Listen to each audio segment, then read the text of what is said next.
He was offered an alien woman as a slave. The man froze the moment he saw her. Captain Elias Varon stood on the edge of the observation platform, staring at the vast expanse of the alien world below. Zarathas was unlike anything he had ever imagined. Towering crystalline towers shimmered in colors he did not have names for, and rivers of liquid light flowed between the structures like veins carrying the lifeblood of the city. The sky was a deep violet, dotted with two suns, and the air seemed to hum faintly, vibrating with some unseen energy. Every instinct in him, from curiosity to caution, screamed that he was far from home.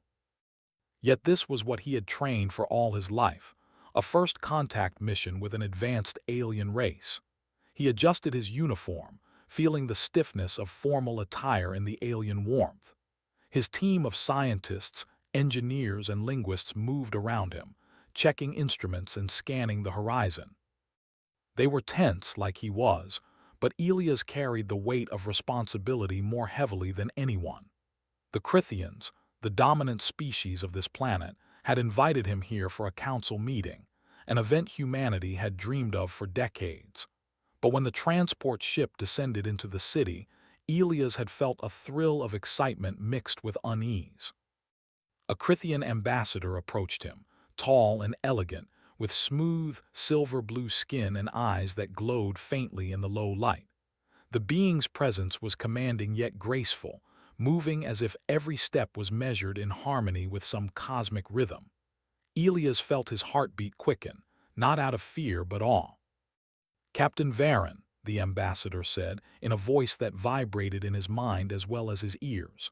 Language was fluid here, thought patterns transmitted as easily as sound. "We welcome you to Zarathas. The council awaits. It is an honor to visit your world." He had studied Crithian customs in exhaustive detail, yet there were always subtleties no book could convey. He followed the ambassador down the corridor, flanked by his team. As they moved, the walls seemed to shift, like living structures, reflecting images of stars, planets, and strange geometric patterns that moved independently of one another. Elias tried to focus on his breathing. The city itself seemed alive, and he wondered if he was being tested even before reaching the council. At the heart of the corridor, the ambassador stopped. A pair of enormous crystal doors parted silently, revealing a chamber that was both breathtaking and intimidating. Elias took a cautious step forward and then froze. In the center of the room stood a woman, or at least, something that resembled a human woman. She had delicate features, but her skin shimmered with a soft opalescent glow, shifting subtly like the light of the rivers outside. Her hair was long, cascading like liquid silver, and her eyes, Elias had never seen eyes like that. They were large, luminous, and intelligent, with a depth that seemed to peer straight into his mind. She looked at him, and in that moment the air itself seemed to grow heavier, charged with expectation. Elias' breath caught. He had anticipated an ambassador or guide, perhaps, but this being radiated an aura of dignity and knowledge that made him instinctively hesitate. She did not speak at first. She merely observed him, tilting her head slightly as if evaluating the weight of his thoughts. The ambassador beside him spoke. "This is Lyra. She is offered to you as a guide, a companion of knowledge and insight. She is not your servant. She is a partner in understanding our world and our people." The phrase "offered to you" had sounded jarring at first, but the ambassador's tone had clarified it. Lyra was not being forced into anything. She was a trained Crithian, skilled in diplomacy, culture, and technology. And yet, for all her training, for all the ceremonial presentation, the first moment he saw her froze him entirely. Lyra spoke then, her voice melodic yet precise, flowing into his mind without effort. "Captain Varon, I have been assigned to assist you. I hope my guidance will make your mission safer and more fruitful. I do not serve. I collaborate." "I thank you. I am honored to work with you, Lyra." He turned to his team, who were now observing the scene with their own mix of awe and confusion. Dr. Patel, the linguist, whispered, "She's remarkable. I've read about Crithian offerings like this, but seeing one in person, she trailed off, shaking her head in disbelief. Lyra took a step forward, her movements fluid, almost as if she glided. She extended her hand, a gesture that transcended the cultural differences he had prepared for. "Shall we begin?"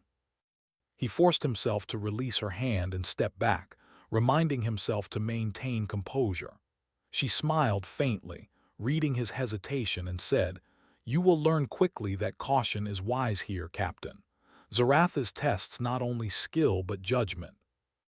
Lyra led him through streets where the architecture defied human understanding, buildings that twisted and expanded as if aware of the beings moving within them. The people, or creatures, of Zaratha's past without acknowledgement, their focus on tasks beyond his comprehension. As they walked, Lyra explained their customs, their technology, and their philosophy. Elias listened intently, realizing how much human knowledge paled in comparison to the sophistication of this world. Yet, there was something about Lyra's explanations that made it digestible. She had a way of translating alien concepts into human terms without diluting their meaning. Hours passed like minutes. Elias felt his initial awe settle into cautious admiration. Lyra was not only knowledgeable but insightful, able to anticipate his questions and clarify nuances he hadn't even thought of asking. He began to see why the Crithians had offered her as a guide. She was a bridge between worlds, a living key to understanding Zaratha's. At one point, they stopped near a reflective pool that glowed faintly under the violet sky. Lyra gestured to the water. "This city is alive, Captain. The structures, the energy, the people, they are interconnected. Actions here have consequences you may not predict. That is why your understanding matters." His mind churned with questions, plans, and the weight of responsibility. He felt small, human in a way that was humbling, yet something inside him stirred: pride, determination, a desire to rise to the occasion. Lyra watched him carefully, as if assessing his reactions. "You will find that courage is not the absence of fear, but the willingness to act despite it. That is what earns respect here, not dominance or power." The day drew to a close as they approached the council hall, a massive crystalline structure that pulsed with light from within. The doors opened silently, revealing a chamber that seemed endless, filled with figures whose forms shimmered like liquid crystal. Elias felt his pulse quicken. This was the moment humanity had waited for, the first formal contact with the Crithian High Council. Lyra paused at his side, her hand lightly touching his arm. "Remember, Captain, observe first, judge later. Respect opens doors, arrogance closes them." He had a guide, a partner, and perhaps a friend in this alien world. As they stepped into the council chamber, Elias felt a strange sense of calm.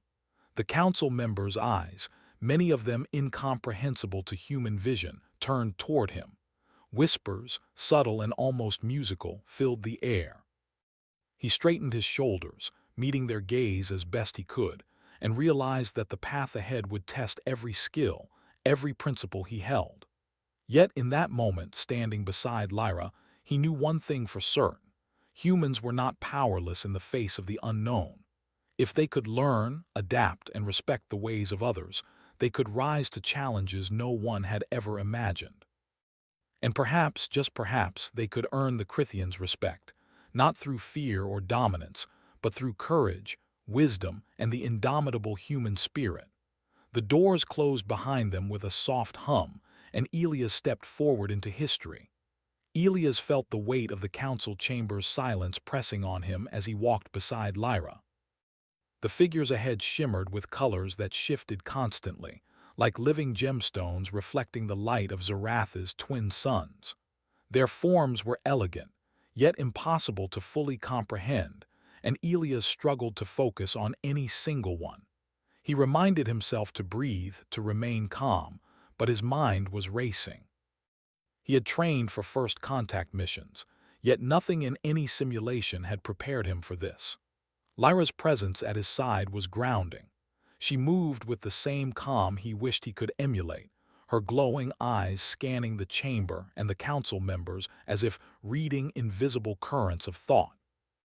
She had explained earlier that Crithian society valued observation and understanding above all else.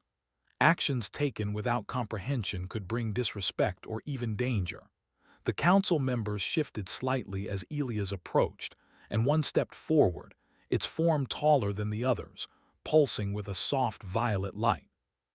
It spoke, and although Elias could not hear the words, their meaning came directly into his mind. Captain Elias Varon, you are welcome on Zarathas. Your presence is unusual, yet we recognize your intent. You are accompanied by Lyra, who will guide you. Speak and be heard. The clarity and depth of their minds was overwhelming. He nodded, finding his voice. I thank the Council for receiving me. Humanity comes in peace. We wish to learn and to build understanding between our peoples. He realized that she had been preparing him not just for protocol, but for the subtleties of Crithian judgment. Every gesture, every word, every pause mattered here. The council members spoke again, one after the other, their thoughts blending into a tapestry of questions, curiosity, and challenge. Elias felt their scrutiny, not as hostility, but as testing. They were assessing whether humanity was ready to engage with Zarathas on equal terms. Lyra whispered in his mind, answer carefully, show respect, but also demonstrate insight. They will judge your understanding more than your words. He spoke not as a soldier or diplomat, but as a representative of human potential. He mentioned our exploration of the stars, our advancements in science and medicine, and the lessons learned from our failures. He sensed the council's interest grow, though subtle tension remained. They were not easily impressed. After what felt like hours, the council concluded their questioning. Elias exhaled, feeling a mixture of relief and fatigue. Lyra guided him out of the chamber into a quieter hall where the walls glowed softly, reflecting the light from the crystalline city outside. Elias sank onto a low bench, grateful for a moment of respite. You did well, Lyra said, her voice calm but warm. They are cautious, but they respect those who try to understand. You spoke with honesty and insight. That earns more than skill or technology alone. You acted as a human should, curious, careful, and respectful. That is what earns trust here. Over the next several days, Lyra led Elias through the hidden layers of Zarathas. They explored energy networks that pulsed beneath the city, powering everything from the floating towers to the bioluminescent forests. Elias marveled at the elegance of the technology, how it seemed alive, responding to the needs of the inhabitants with intelligence and efficiency. Lyra explained the principles behind it, translating complex Crithian concepts into terms Elias could grasp. Energy here is not just power, she said. It is information, life, and connection.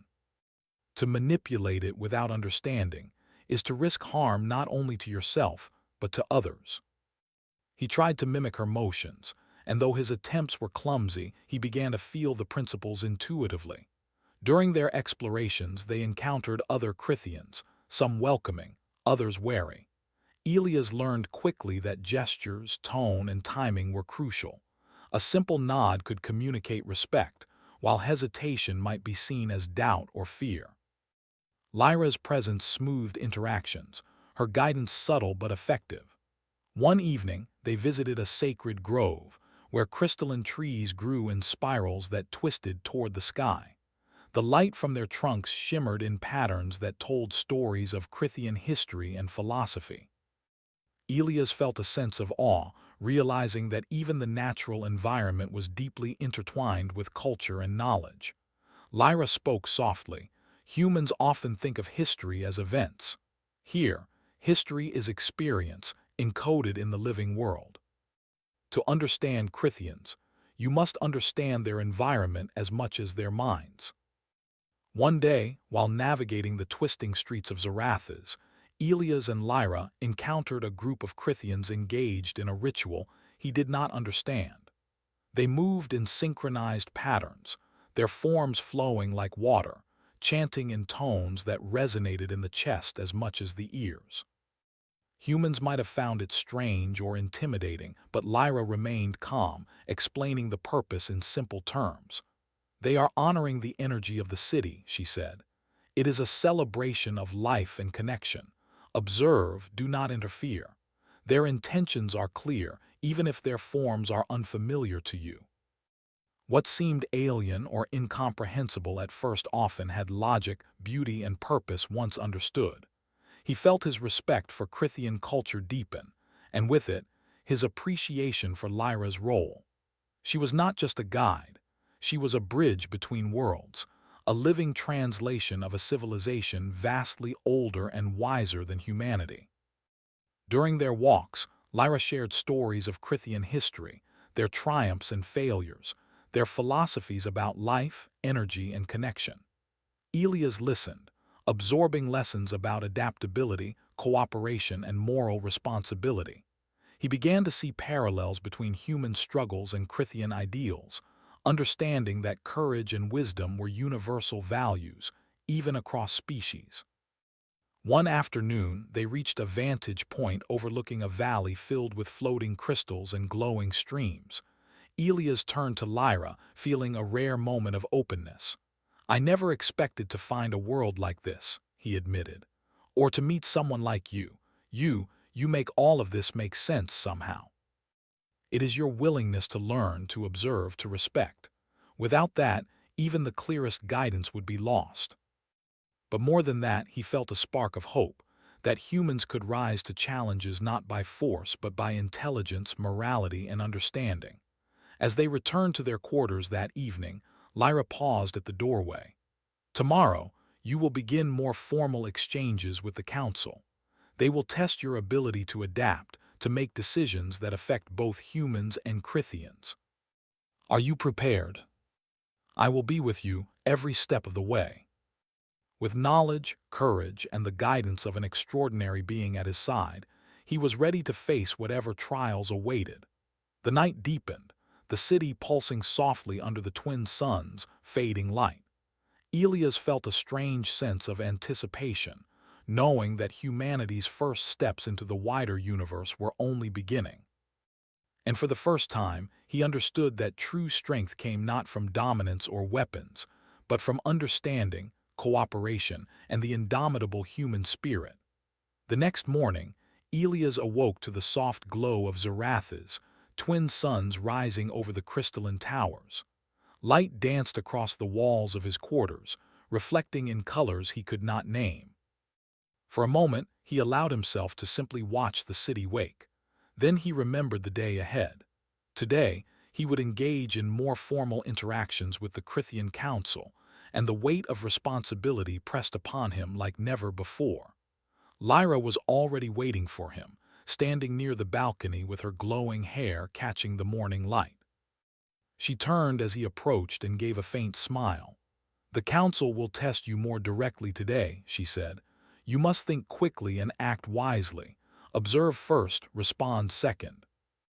They were examinations of judgment, empathy, and adaptability.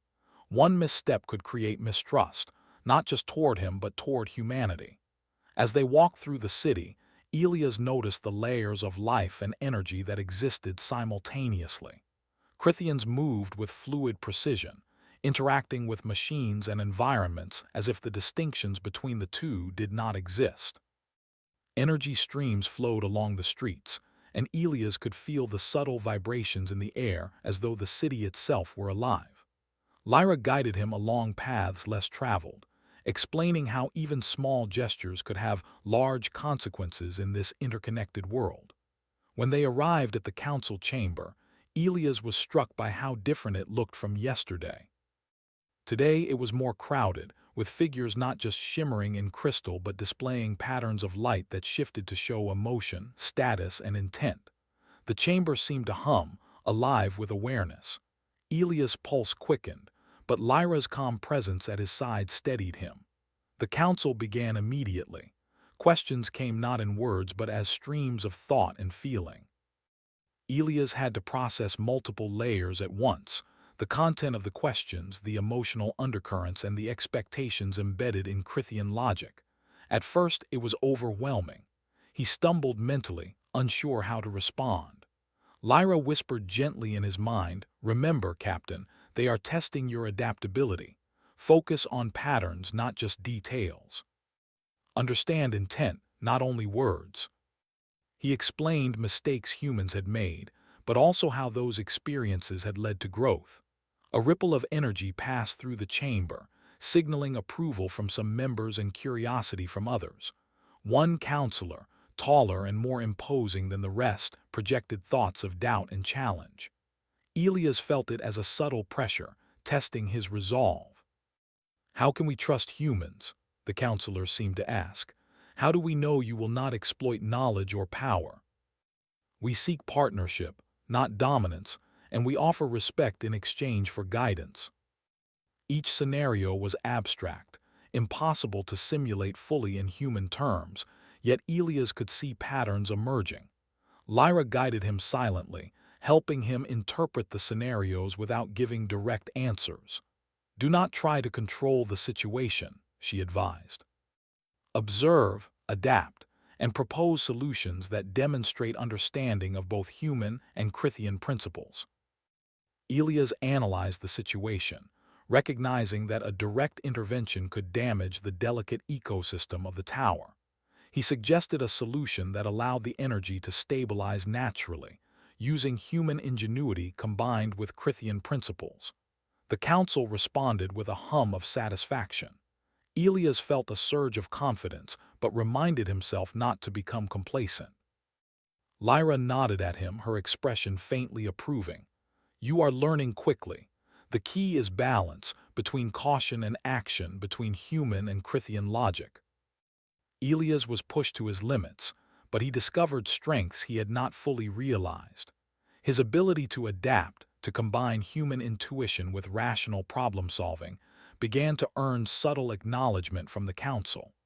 During a break in the proceedings, Elias and Lyra walked through the crystalline corridors of the council building. Elias could feel the strain of constant observation pressing on him. "It's exhausting," he admitted quietly. "They are testing everything, my knowledge, my judgment, even my character." "You are learning faster than most humans could. Without that, even the clearest instructions would be meaningless." Each observation deepened his understanding of Crithian culture and reinforced the lessons of adaptability and empathy. In the evening, Lyra took Elias to a quiet chamber overlooking the city. From here, the entire expanse of Zarathis stretched out before them, towers rising like crystalline trees, rivers of light flowing between them, and the violet sky glowing with the setting suns. Elias felt a profound sense of wonder and humility. "You see now why understanding is more important than force," Lyra said softly. "This world thrives because its inhabitants respect connection and balance. Power without comprehension leads to destruction." He realized that human assumptions about dominance and control could be dangerous in a civilization like this. To succeed, he needed to embrace patience, observation, and collaboration. He also understood that his partnership with Lyra was not simply functional, it was essential. Her guidance was the bridge between human perception and Crithian reality. That night, Elias reviewed the day's experiences, reflecting on the challenges he had faced and the lessons he had learned. He felt a growing confidence in his ability to navigate Crithian society, tempered by the awareness that missteps could have serious consequences. He also felt a subtle sense of connection to Lyra, not romantic or personal in the usual human sense, but a deep respect and trust that went beyond words. As he drifted into sleep, Elias' thoughts lingered on the energy of Zarathis, the complexity of its inhabitants, and the vast potential of human adaptability. He understood that the coming days would test him further, but he was no longer overwhelmed. He had begun to see the rhythm of this world, to anticipate its currents, and to act with clarity and integrity. Lyra's voice came softly in his mind, a final thought before sleep took him fully. "You are growing, Captain. Do not fear mistakes, but learn from them. Courage is not the absence of error, but the willingness to face the unknown with understanding." Humanity had begun its journey into a wider universe, and he was determined that their first steps would honor the potential of the human spirit. The city outside shimmered under the fading light, alive and patient, as if it knew that Elias and humanity were only beginning to understand their place in this vast and intricate world. And for the first time he felt not fear but anticipation, a readiness to learn, adapt, and prove that humans, even far from Earth, could rise to meet the unknown with courage, wisdom, and heart. The morning sun rose over Zarathas, casting a soft glow across the crystalline towers. Elias awoke with a sense of anticipation and unease. Today, the council would present a challenge unlike any before. Lyra had mentioned it the previous evening, her tone calm but firm. "You will face a practical test today, Captain. It is designed to see not only your understanding but your ability to act under pressure. You must be prepared to think and decide quickly." He had already experienced the Council's intellectual and ethical tests, but now it was something more tangible. He met Lyra in the hall, her luminous eyes reflecting the soft light of the city. She extended her hand, not as a gesture of command, but as reassurance. "Remember, observation first, action second. Trust what you know and trust yourself." When they reached the council chamber, Elias immediately noticed the difference. A large holographic display hovered in the center, showing a section of the city's energy grid. It pulsed irregularly, flickering with bursts of instability. Lyra guided him to a nearby console. "This is the scenario," she said. "A critical energy node is destabilizing. If it collapses, it could damage a portion of the city and affect many citizens. The council will observe your decisions carefully." His mind raced, recalling every lesson Lyra had taught him: observation, patience, understanding the energy flow, and acting in harmony with the environment. He spoke aloud, projecting calm authority. "First, we need to stabilize the primary node without forcing an external correction. Sudden intervention could disrupt the surrounding energy circuits. We must analyze the natural flow and identify weak points that can be reinforced safely." The displays flickered, showing the pulses of the city responding to his adjustments. He felt the resonance through the console, the faint vibration in his hands that connected him to the living network. Time seemed to stretch as he focused entirely on the task. The council's presence was overwhelming, yet he relied on his training, his reasoning, and the quiet support of Lyra. Gradually, the energy grid stabilized, the pulsing irregularities smoothing into a steady rhythm. A soft hum of approval rippled through the chamber, and Elias allowed himself a brief sigh of relief. The council shifted, projecting thoughts of curiosity and subtle respect. Elias knew that while he had succeeded technically, they were also observing his judgment, patience, and ability to act without arrogance. He had demonstrated understanding, not dominance, and that was what mattered most. Lyra placed a hand lightly on his shoulder, her glow warm and reassuring.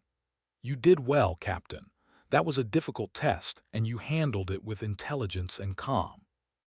You have earned recognition, but the Council will still challenge you further.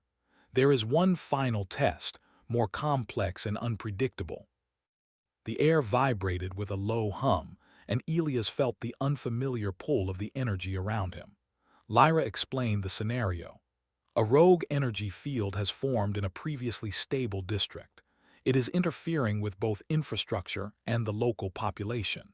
Your task is to resolve the situation while ensuring no harm comes to citizens. Observation, prediction, and timely action are essential.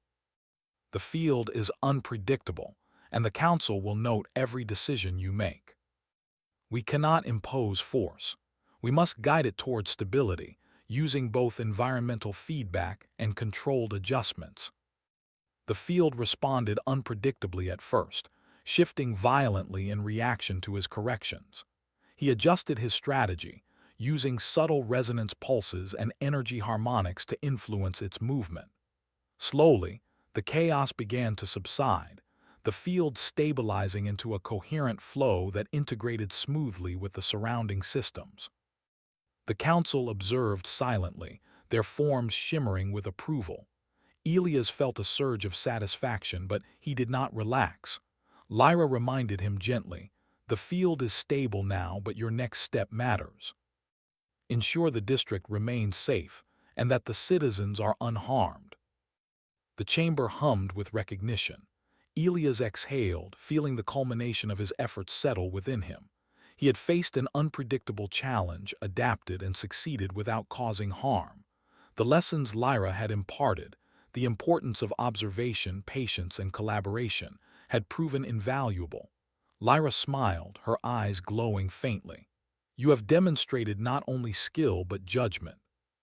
The Council will remember this day.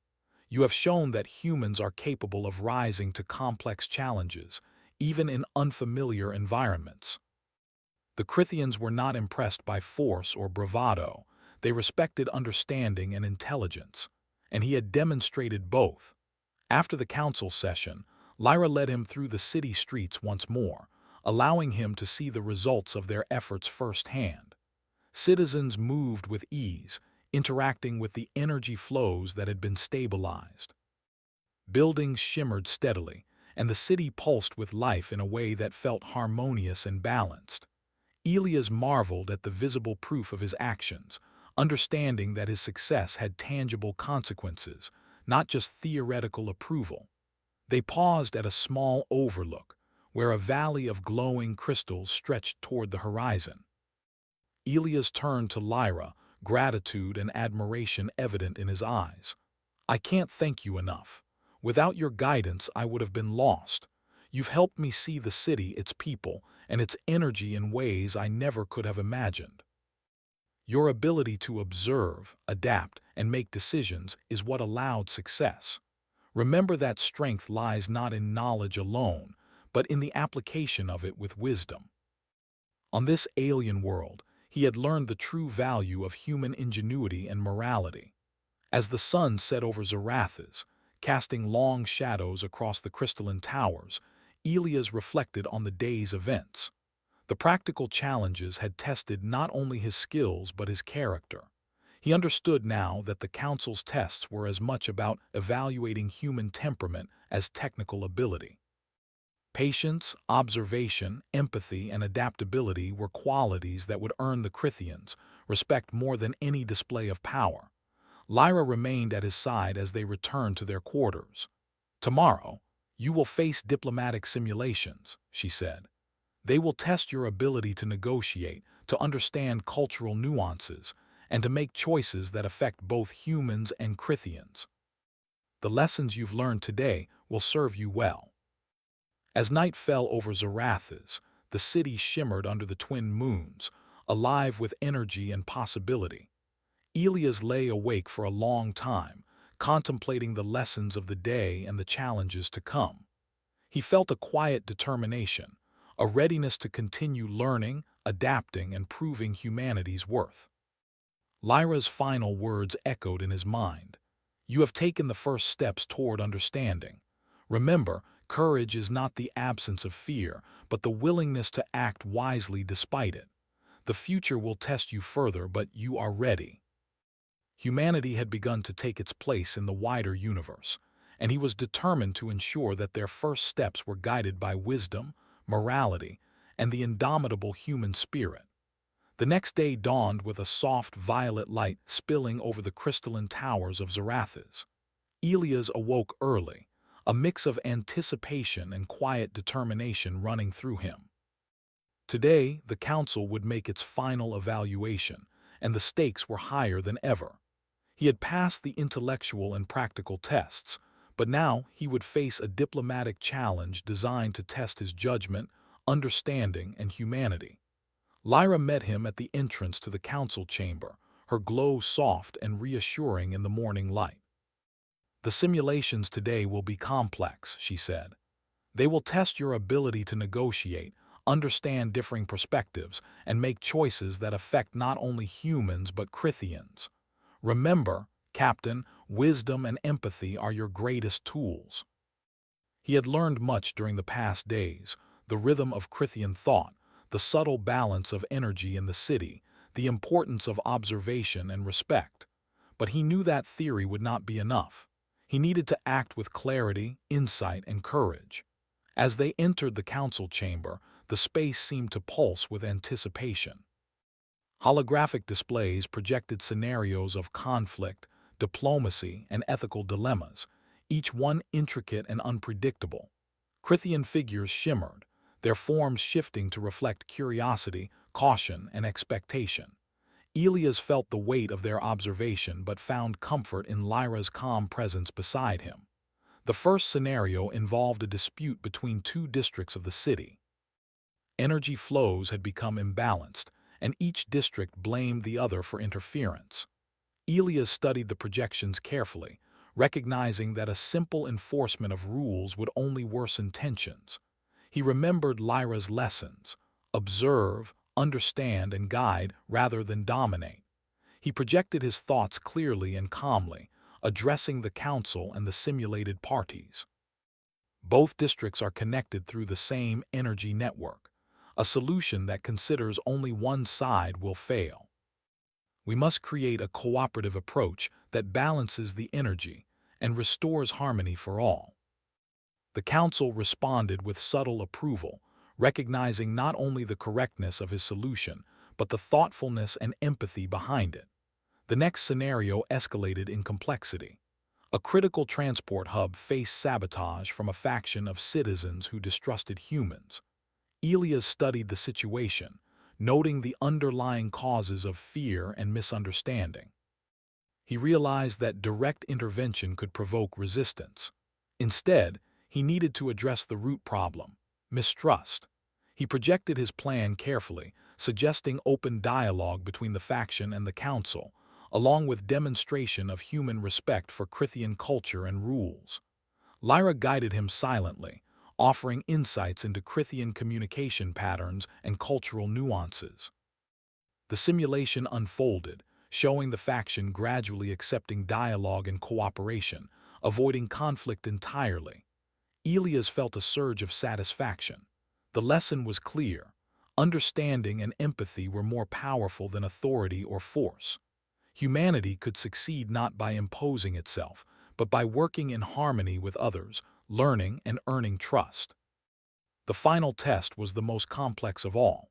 The council presented a scenario in which an energy anomaly threatened multiple districts, with consequences for both human and Crithian citizens. The anomaly was unpredictable, shifting rapidly, and any miscalculation could have devastating effects. Elias' mind raced as he analyzed the patterns, weighing the risks and possibilities. Lyra's voice was steady in his mind. "This is the culmination of all your lessons.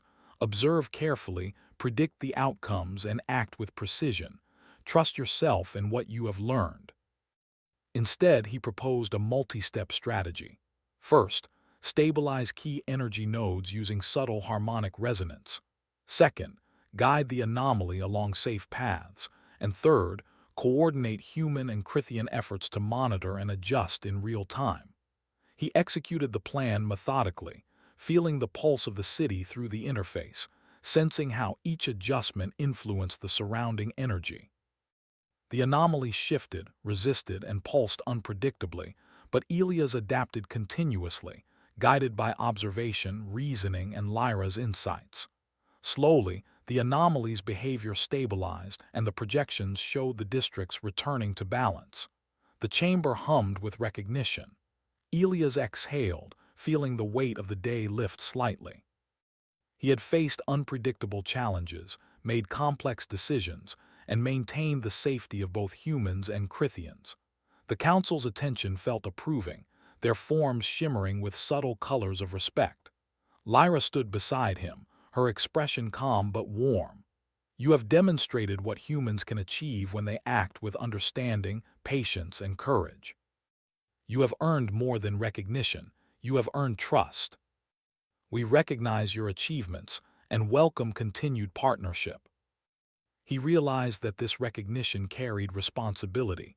Humanity must continue to act wisely, uphold its values, and honor the trust placed in them. Lyra's hand touched his arm gently. "Your success is yours, but also a reflection of your willingness to learn. That is what earns respect here. Remember it as you continue your work. He knew that humanity's journey in the wider universe was only beginning, but today had proven that they could rise to challenges thoughtfully and honorably. After the council session, Elias and Lyra walked through the city, observing the citizens and energy flows they had helped stabilize. The city seemed alive with approval, its systems humming in harmony. Elias reflected on the lessons of the past days. Observation, patience, empathy, understanding, and moral courage were more powerful than any technology or weapon. Lyra spoke softly as they walked. You have learned much, Captain, and shown that humans are capable of more than even we anticipated. Your choices and actions reflect not only your character, but the potential of your people. I will carry these lessons forward, not just for myself but for humanity. Zarathis was a world of complexity and beauty, but it had also taught him a universal truth, the value of understanding, collaboration, and moral strength. As night fell, the city pulsed with gentle energy, alive and patient. Elias felt a quiet sense of accomplishment, tempered by the awareness that this was only the beginning. Humanity had taken its first steps into interstellar diplomacy and cooperation, and he had helped pave the way. Lyra stood beside him, her glow soft in the twilight. The Council will continue to observe and guide, but your achievements today will be remembered. Trust, wisdom, and courage will carry you forward.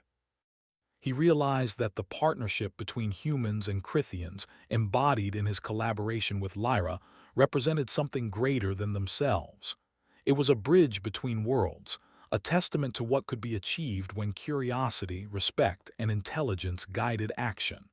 I understand, he said quietly, and I will honor it. Humanity will honor it. But today had proven that humans, when guided by understanding and moral courage, could rise to the occasion. The council had witnessed it, the city had felt it, and Elias had lived it. As he watched the last rays of the sun's fade, he felt a sense of partnership and promise. Lyra had not only guided him, she had shown him the value of collaboration, observation, and moral strength. Humanity's place in the wider universe was uncertain, but for the first time he felt confident that they could meet the challenges ahead. The night deepened over Zarathis, the city glowing softly, alive with energy and possibility. Elias stood beside Lyra, looking toward the horizon, toward the stars beyond. He knew that this was only the beginning, and that humanity's journey among the stars would be shaped by courage, wisdom, and the enduring spirit that had carried them through so many trials on Earth. For the first time, he allowed himself to feel fully at peace. The Council had recognized not just his efforts but the potential of his people. Humanity had earned a place in this vast and intricate universe, not through force, but through understanding, intelligence, and heart. Lyra's final words for the day echoed softly in his mind. You have shown what it means to act with wisdom, empathy, and courage. Remember this always, Captain. The universe will test you, but humanity is capable of greatness.